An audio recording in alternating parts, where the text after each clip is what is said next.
Now let's move on to the fine art of good messaging. Now that you have an understanding about how to break the scroll effect, we want to move on to what does the content of our messages need to really be? You probably already know a couple of ideas of what I'm going to say based on reading the screen and also what we already talked about, right? So good messaging is going to follow this process here. So a good message starts off with research, right? So you're going to look through the person's bio. So you're going to look through any images and any text that that person has written. If you're going to go and just Google something of messaging online and you're just going to copy and paste what that person said, I can guarantee you that you may get some people that way, but you're really not increasing your odds very much. So reference your bio to the person you're talking to instead of copy and pasting, and look for what is the content in this. Are they talking about their family and their kids? Are they talking about animals and hobbies? Do they seem to be somebody that has a fashion sense about them, you know?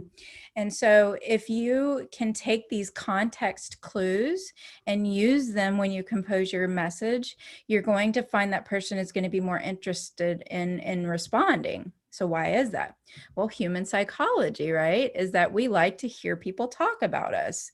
And it's not always a positive thing if you're talking about like bullying online, but when it is positive, we love to hear our name, we love to hear, people talk about the things that we're interested in. So do research your bio, look through all of the tips that you can, and even write it down on a sheet of paper. What is the specific keywords that you see written in that bio?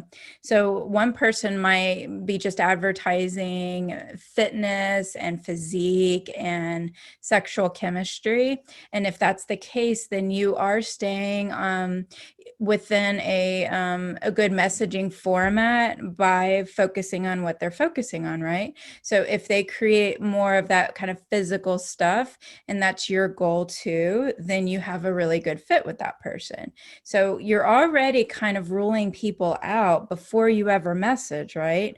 And so look at the bio, make sure that you can see yourself really living in the world of that person.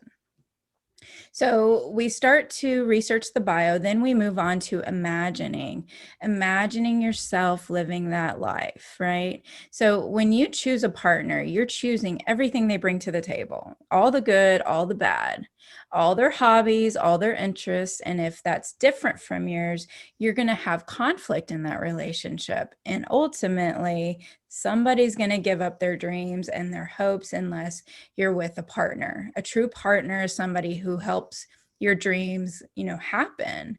And not everybody's going to want to do that because they may want to do their own thing. So if you're somebody who really likes web design and you're partnering with somebody who just wants to be at marathons every weekend, that might be a good partnership. But it may also create conflict because you might be dealing with somebody who can't tolerate your hours on the computer or, your hours with fitness training. So again, we're ruling people out and we're also like focusing on the ones that are going to be really good fit for us by referencing the bio, imagining yourself in their world, not yours, but imagining yourself in their world and asking yourself, am I okay with this? If you feel like inspired, if you feel like excited or curious, like you want to learn more, then that is something to explore. So focus on painting a picture in your mind of you being in those things, living with them in that way. And then all we're really doing is putting words to that picture that you're painting in your mind.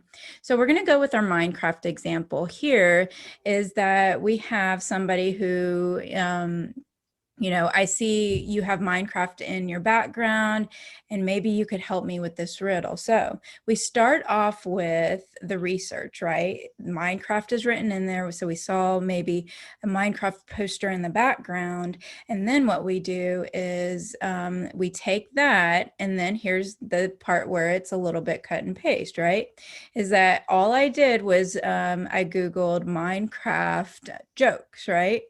And so I wanted to send some humor to this person who had Minecraft. And if I like Minecraft too, then again, what am I going to do is I'm going to throw out a joke. So what do Minecraft players do on the weekend? And the answer to the riddle was square dances, because it's all these little squares that they put in the world, and it's these little square building blocks.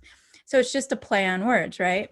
But this person who's used to getting the, oh, you're hot, or hey, give me a call sometime, that these people aren't trying, right? They're just sending you lines.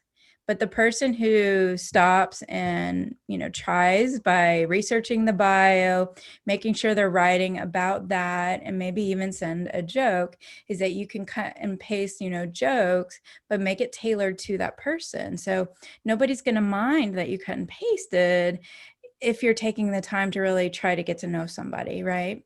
So reference the bio, imagine being in it, and then putting words to that, maybe even using a joke related to that, so that you can stop that scroll effect that you're finding.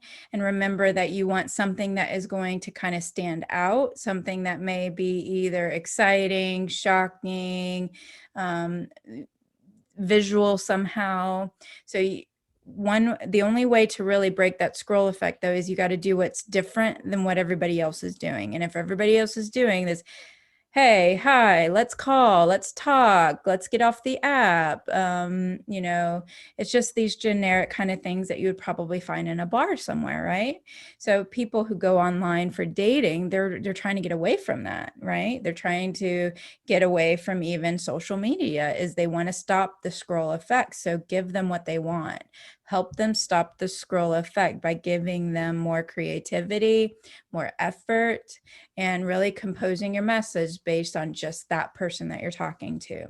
So try these little tips out and let me know how it works for you, if this helps you to send more messages or get more messages back. And if you're ready to go ahead and learn some more, go ahead and sign up for another course, or join our free Facebook community. And I will link the link to that below. Have a good one.